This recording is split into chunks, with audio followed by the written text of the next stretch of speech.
오늘은 5월 6일 금요일입니다. 마태복음 13장 44절에서 46절까지 말씀 함께 봉독하겠습니다. 천국은 마치 밭에 감추인 보화와 같으니 사람이 이를 발견한 후에 숨겨두고 기뻐하며 돌아가서 자기의 소유를 다 팔아 그 밭을 샀느니라.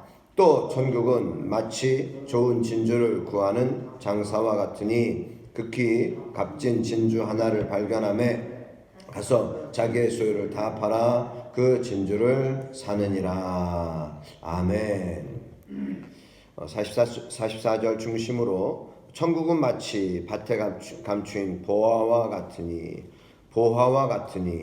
사람이 이를 발견한 후 숨겨두고 기뻐하며 돌아가서 자기의 소유를 다 팔아 그 밭을 사느니라.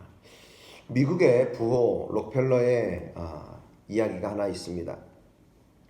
그는 매우 가난한 사람이었고요. 그러다 보니까 돈을 버는데 미친 사람이 되었고 돈을 쓰지 않고 모으기만 하는 사람이었습니다. 그는 돈을 벌어서 사업을 확장하기 시작했습니다.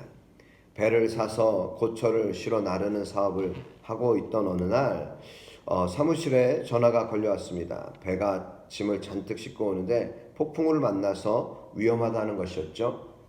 그는 부랴부랴 보험을 들었습니다. 보험회사에서는 웬일인가 이렇게 하면서 보험을 들어줬어요. 그런데 배가 파손되지 아니하고 무사히 귀환하였습니다. 록펠러는 이 보험료가 너무나도 아까운 거예요. $500가 아까워서 며칠 동안 밥을 못 먹었다는 것입니다.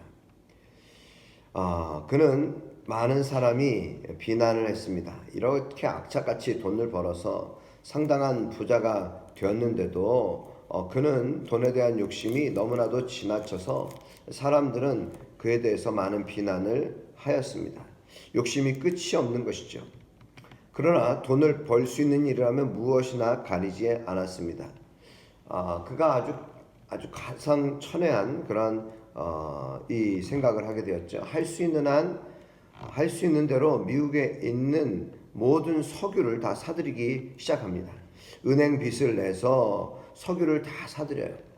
한 10여일 동안 다 사들이니까 정말 미국에 있는 석유가 동이 났습니다. 그는 이때를 이용해서 자기 회사 석유를 15배를 받고 팔아서 세계 제1의 부자가 되었습니다. 미국에서 이 일을 계기로 트러스트 방지법이 생겨날 정도였습니다.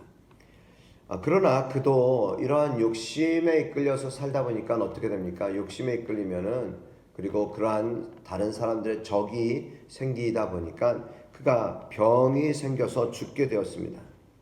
의사는 그에게 처방을 내리게 되었습니다. 하루에 4천만 원씩을 버는 부자였지만 먹는 것은 1,000원이 넘으면 안 되었습니다. 우리나라 돈으로 그렇게 4천만 원씩 버는 부자였지만 먹는 것은 1,000원이 넘으면 안 되었습니다. 그렇게 살기 위한 10가지 이상의 규칙이 스스로 내려졌지만 그는 죽음 앞에서 비로소 자기라고 하는 것이 얼마나 보잘것없는가를 이제는 깨닫게 되었어요. 믿음을 찾게 되었습니다. 믿음의 놀라운 능력과 새로움을 알게 되었고 또 다른 세계가 분명히 다른 세계가 있다는 것을 분명하게 알게 된 것입니다. 그리고 이제 그는 새로운 삶을 찾아서 그는 록펠러 재단을 세워서 보람 있는 여생을 살게 되었습니다. 오늘 예수님께서도요, 우리가 이 땅을 살아가면서 보람 없이 살다가 죽는 것을 원하지 않으십니다. 그리하여 예수 그리스도를 이 땅에 보내시고 예수 안에서 참된 삶의 길을 찾도록 하신 것입니다. 예수님을 통해서 주시는 삶의 축복은 끝이 없습니다. 길과 진리요 생명이 되시고 목마르지 아니하는 샘물이 되시며 성령의 인도와 내주 교통하심 함께 하시는 동행의 은혜들을 여러분 이것을 우리는 늘 경험할 수 있기를 바랍니다. 세상에 좋은 것들은 하나가 좋으면 하나는 좋지 않아요. 또 좋은 것이 오래가지 않습니다. 목마르게 갈망하다가 얻었지만 곧 실망하고 무의미해지지만 우리가 예수 그리스도를 만나고 주님과의 올바른 관계를 맺고 살면 삶의 모든 은혜가 위로부터 끝없이 임하게 되어지는 것을 우리가 깨닫게 됩니다. 오늘 본문에 보면요, 이 신앙의 기쁨이 무엇인지, 신앙의 값이 얼마나 큰 것인지를 우리가 알게 됩니다. 천국은 마치 사람이 어떻게 합니까? 천국은 마치 밭에 감추인 보화와 같다. 사람이 이를 발견한 후에 숨겨두었다. 그는 어떤 사람이었을까요? 그는 평범한 사람이었고 아침에 일어나면 일을 하고 저녁에는 쉬고 또 일을 하고 일어나서 일하고 또다시 쉬고 하는 삶을 반복하는 사람이었습니다. 무슨 일이 잘 되면 좋고 잘 안 되면 기분이 나쁘고 하나 더하기 하나는 둘이요. 이러한 둘 더하기 둘은 넷인 사람. 그러한 계산 속에서 살아가는 사람이었습니다. 그런데 그는 밭을 갈다가 여러분 남의 밭을 갈다가 더더욱이 남의 밭을 갈다가 그는 이제는 열심히 일을 하다가 갑자기 놀라운 발견을 하게 되었죠. 밭을 갈다가 바로 쟁기에 걸린 어떤 물체를 발견하게 된 것입니다. 그것은 놀랍게도 보화였습니다. 보물단지를 발견한 것이지요. 그것의 값은 엄청난 것이었습니다. 그는 거기서 숨이 멈춘 것 같은 흥분과 기쁨을 맛보게 되어지죠. 그리고서 그가 어떻게 합니까? 다시 그것을 조심스럽게 땅에다 묻어두고는 자기의 소유를 다 팔아 그 밭을 사게 되었습니다.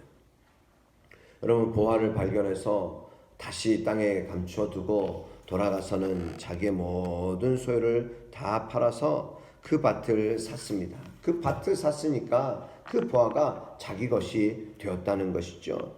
여러분, 예수님께서는 이 비유를 천국으로 비유하셨습니다. 천국이 하나님이 다스리시는 나라라면 이것은 바로 신앙이라는 것이죠. 우리는 여기서 신앙의 귀중한 몇 가지 교훈을 받게 되는데, 첫 번째로 의미 없이 살아가며 참다운 신앙을 알지 못하는 신앙생활의 단계가 있습니다. 농사꾼이 그냥 밭을 가는 것처럼 인간적인 보람과 기쁨은 있지만 자기 생애에 있어서 신선하고 놀라운 감격이 없는 그러한 삶이 바로 그러한 무의미한 의미 없는 신앙생활이라는 것이죠. 처음에 예수를 믿을 때 새로운 것에 대한 호기심 때문에 우리는 그 신선함 이상의 의미가 필요가 없었습니다. 여기에서 삶은요, 주변의 여건에 따라 계속하여 바뀌는 상황입니다. 마치 이스라엘의 광야 생활과 같습니다. 그런데 여러분, 신앙생활은 밭을 가는 생활임을 깨달아야 합니다. 기도, 전도, 봉사, 충성, 헌신, 생각해 보세요. 모두 밭을 가는 것처럼 일을 하고 또 수고하는 것입니다. 그런데 보화를 발견한 사람은 깊이 갈았습니다. 신앙생활의 참 의미를 발견하지 못했을지라도 열심히 일을 했다는 것입니다. 그러다가 보화를 발견하게 되는 것입니다. 저는 종종 이런 표현을 쓰죠. 믿음이 없는 분들도 와서 하나님 말씀 함께 듣다 보면은 하나님께서 어느 순간 그에게 깨닫게 하시고, 깨닫게 되면 그 이후에 교회에 오지 말라고 해도 온다라는 것이죠. 여러분, 그냥 습관처럼 오지만 어느 순간 하나님께서 그에게 말씀을 통해서 말씀의 진리를 깨닫고 말씀의 보화를 깨닫게 되면은 그의 인생이 변화된다는 것이죠. 그러기에 두 번째, 보화를 발견하고 기뻐하는 신앙인의 단계가 있습니다. 바로 보화를 발견하고 기뻐하는 단계예요. 주변의 환경에 따라 웃기도 하고 울기도 하면서 살아가는 상태에서 이제는 보물단지를 발견하고서는 이 사람은 새로운 삶의 전환을 가져오게 됩니다. 보화를 발견한 사람은 너무나도 놀라운 그의 일생을 일시에 바꿔버리는 생각지도 못한 사건이 발생한 것입니다. 바로 이 사건은 그에게 너무나도 좋은 사건입니다. 보화를 발견한 다음에 그에게 나타난 현상 가운데 가장 큰 것은 기쁨이었습니다. 이처럼 신앙은 성도에게 기쁨을 주는 것이죠. 성령의 사역도 성도를 기쁘게 합니다. 강물과 같이 흐르는 기쁨 성령이 마심이라. 여러분, 성령이 우리에게 마시면 기쁨이 가득하게 되는 것입니다. 이 세상 어떤 근심, 염려, 실패, 고난도 이제는 빼앗아갈 수 없는 기쁨이 있어야 하는 것입니다. 천국을 소유한 기쁨이 세상의 염려와 재리의 유혹에 의해 쉽게 덮이게 된다면 그는 참된 그리스도인으로 성장할 수 없지요. 참된 그리스도인은 바로 이 기쁨이 내적 소유의 여부에 달려 있는 것입니다. 이 기쁨이 내 속에 있는가? 내 안에 참된 기쁨이 있는가? 세 번째 단계는요, 자기의 소유를 다 팔아 밭을 사는 단계입니다. 의미 없이 살아가고 그냥 성실하게 일을 하다가 보화를 발견하고 기뻐하는 신앙인의 단계에서 이제는 자기의 소유를 다 팔아 밭을 사는 단계입니다. 그 밭을 사기까지는 아직 보화가 자신의 소유가 아니기에 이 사람은 밭을 사기 위해서 자기의 소유를 다 파는 것입니다. 소유를 파는 것은 사람에게 있어서 어쩌면 괴로운 일일 것입니다. 사업이 잘 안 되어서 논밭을 팔아서 사업 자금을 하게 되면 괴롭죠. 그것처럼 어쩌면은 이 물질이라고 하는 것, 우리가 어떤 선택을 하는가, 이것이 우리에게 늘 고민이죠. 그렇지만 여러분, 이 보화를 발견한 사람은 자기의 소유를 팔아서 더 좋은 것을 사게 된 것입니다. 더 좋은 집을 사고 더 좋은 땅을 사고 파는 것, 이것은 괴로운 일이 아니라 즐거운 일이 되었습니다. 다른 사람에게 있어서는 어리석은 일처럼 보였지만 그러나 사는 자만이 그 비밀을 알고 있습니다. 천국이 바로 이와 같은 것입니다. 세상의 모든 것 다 잃어도 주님 얻으면 더 이상 바랄 것이 없는 것, 이것이 참다운 신앙입니다. 여러분, 어떤 사람은 신앙을 알기를 돌처럼 아는 사람이 있어요. 너무나도 이 쇠조각 정도로 아는 사람도 있습니다. 그러나 이것을 얻기 위하여서 노력하지 아니하고 가치를 모르기 때문에 얻으려고 하지 않은 것입니다. 신앙은 보화인 것입니다. 보화예요, 보화. 보화를 발견한 사람입니다. 여러분, 그 이후에 45절 말씀에는요, 또 천국은 마치 진주를 구하는 장사와 같으니 극히 값진 진주 하나를 발견하며 가서 자기의 소유를 다 팔아 그 진주를 사느니라. 여러분, 어떻습니까? 이 두 비유, 하나는 보화이고요, 하나는 진주예요. 근데 이 보화는요, 그냥 소장농으로 일하다가 우연히 이것을 발견한 다음에는 기뻐하면서 돌아가서 자기의 소유를 다 팔아 그 밭을 샀어요. 그러나 진주는요, 45절 말씀 보니까 천국은 마치 좋은 진주를 구하는 장사와 같으니 좋은 것을 추구하며 구하는 사람이었습니다. 의미를 찾아서 살아가는 것이었어요. 뚜렷한 목적의식을 가지고 살아가는 사람이었습니다. 그러다가 극히 값진 진주를 발견할 때에 가서 자기의 소유를 다 팔아 그 진주를 사느니라. 두 비유 동일한 것은 값진 것을 발견했을 때, 보화를 발견했을 때 가서 자기의 소유를 다 팔아서 그 밭을 샀고 그 진주를 사는 것입니다. 여러분, 오늘 우리의 인생에서 우리에게 값진 보화와 진주가 무엇입니까?